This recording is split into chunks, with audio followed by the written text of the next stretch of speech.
Hey, what's up, guys? How's it going? Today I am doing another Florence in the Machine video because I really enjoyed the last one I did, so I was like, why not? Let me do one from a Florence in the Machine song that I really enjoy, I really like.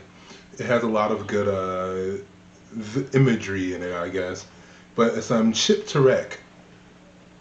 Anyway, let's just get into it. Enough of my rambling.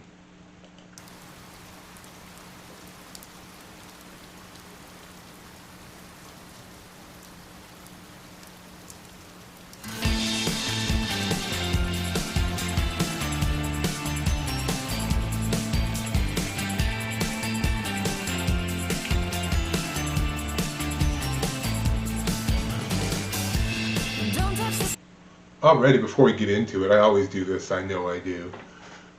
Like you can look at the apartment, look at this place. Like you can tell this place is completely wrecked and destroyed, torn apart.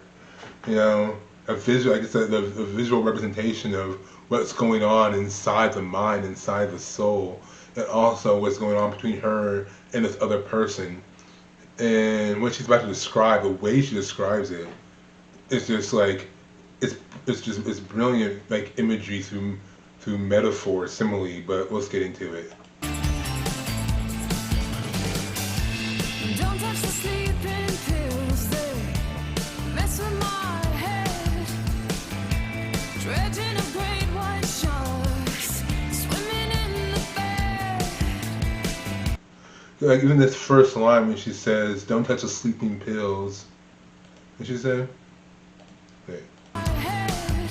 He says, "Don't touch the sleeping pills, they mess with my head. Dredging up great white sharks, swimming in the bed."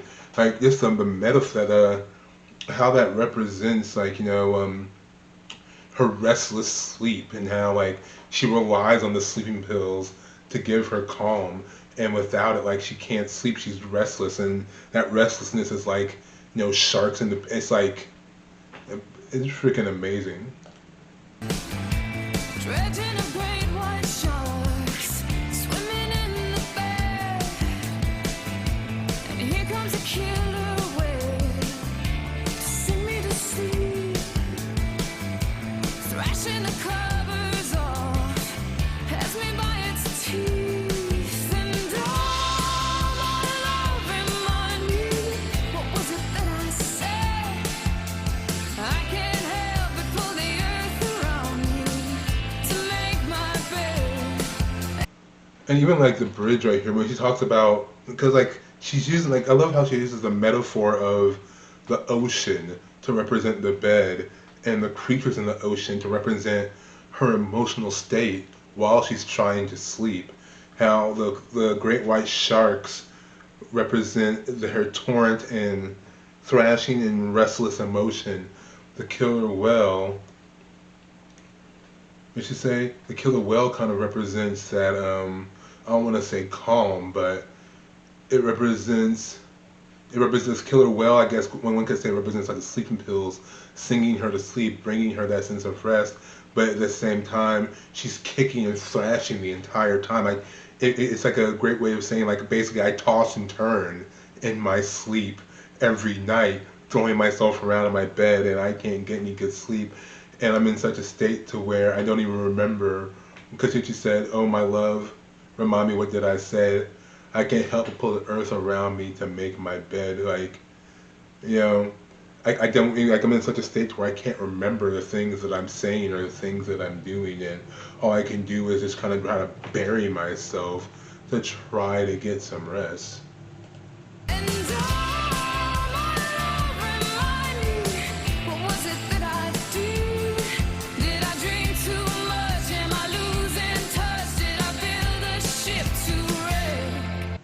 I love that part where she's talking about, like, because again, it goes back to the, did I drink too much, am I losing touch? Like, again, basically, it's like, she's so high, in a sense, so high, and also due to lack of sleep, and so restless that she can't keep track of her own actions, her own thoughts, her own words.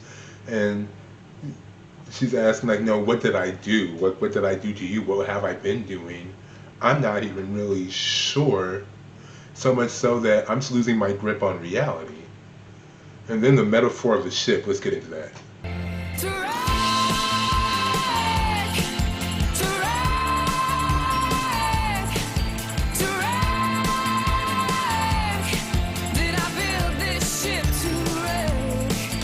And basically, like, the ship to wreck is like is like the metaphor for their relationship.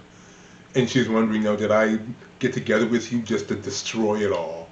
Just like, and I noticed like it's a theme in her music of like of self-destructive behavior and chaotic behavior. And she's wondering, did I put all this together just to watch it all just be destroyed in the torrent sea that is my emotions?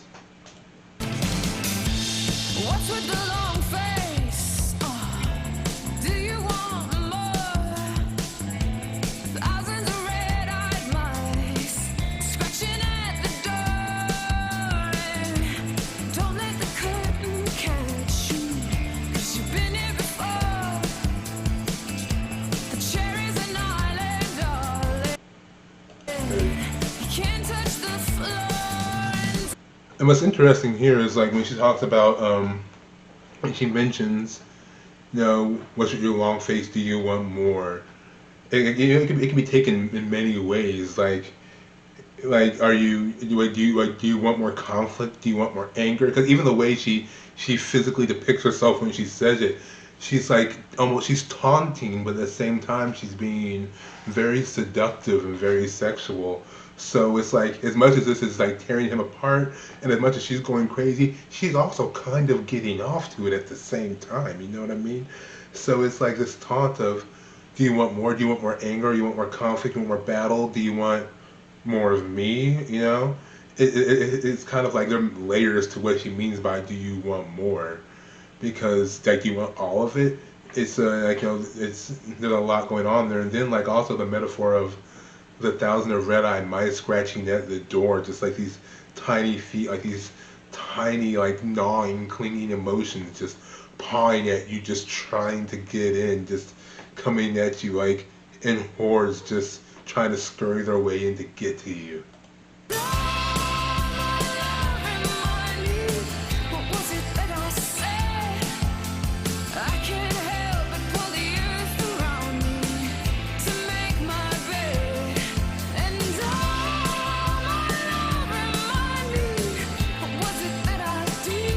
And see, even this video is representative of her like being seductive, being aggressive. She's even arguing with herself while she's trying to be intimate. Like she can't. This song is basically about a person who cannot get it together to save themselves or save the relationship or to do anything, and she's basically just struggling to stay afloat any given day.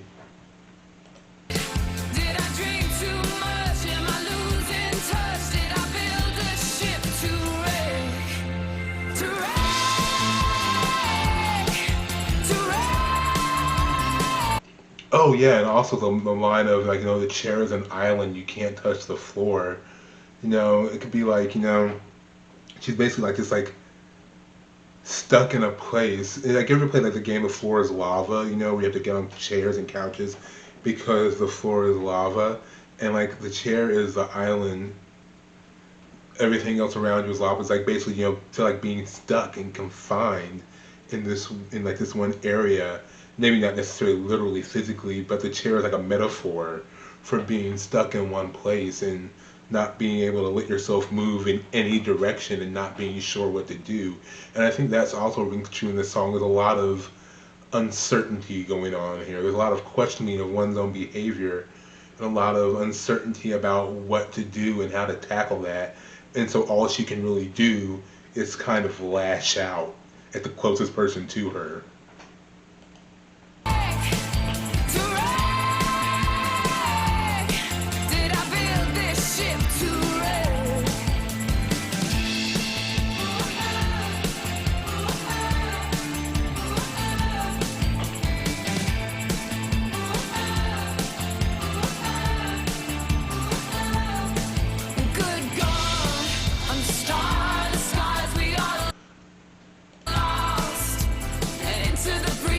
And one can say like this right here represents like a dissociative moment or instance where it's like, because there's one version of her that's walking around all polite and kind and pouring drinks and acting, like a host, and then there's her over here thrashing and attacking people, destroying everything. The question one would have to ask themselves is, which one is the real one? Which one is the one that's in her head? And which one is the one that's actually being presented to everybody else? Because on one hand, it can go either way. It could be that the one who's smiling and nice and handing out the drinks is the one that's being presented, while this is the one, the internal version of, and this is the one who expressing what she really wants to do, which is just a lash out and scream and attack. Or this could be her doing this, but in her head, she thinks she's being perfectly fine and civil. So it's very interesting. We got tossed, and the water's coming in fast and dark.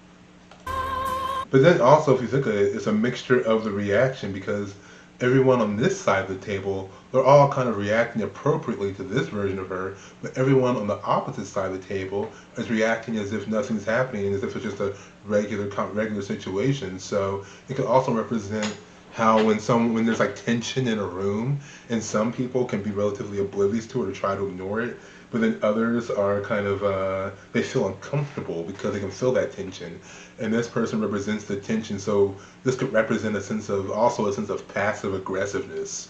Breach, we got tossed, and the water's coming in fast and dark. My love, remind me, what was it that I said?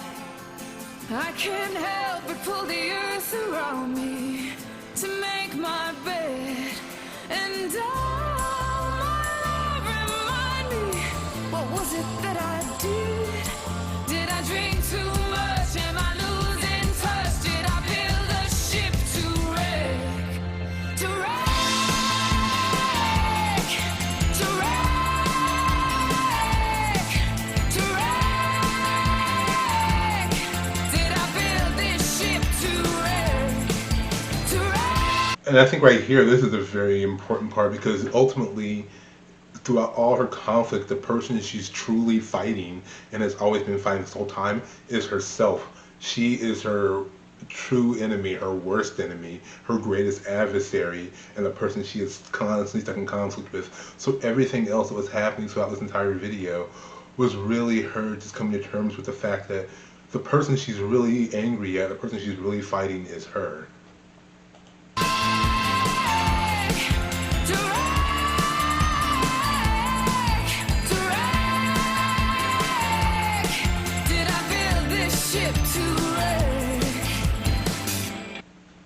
Alright, and that was Florence and the Machine, Ship to Wreck. I think that's an awesome song, a very intense song, a very emotionally, very emotionally vivid song. It paints a very vivid picture of emotion through metaphor, through similes, through very clever imagery. And I really enjoy that. But let me know what you think. Tell me if you agree, you disagree, you think I was way off, you got different thoughts about the video, anything that I missed. I would like to hear about it. Let me know. Also, if you want me to do more Florence and the Machine videos, also let me know. I'm down for doing that. Also, check out my other Florence and the Machine video I did for King. So take a look at that. Give this video a thumbs up if you haven't already, if you want to help us out in the algorithm. Also subscribe if you haven't subscribed yet for more of this. It would help you out. It's doing you a favor. It would help me out too, I guess, in the long run. And until next time, guys, I will talk to you later. Peace. Oh yeah, this is the face I'm going to use for the thumbnail.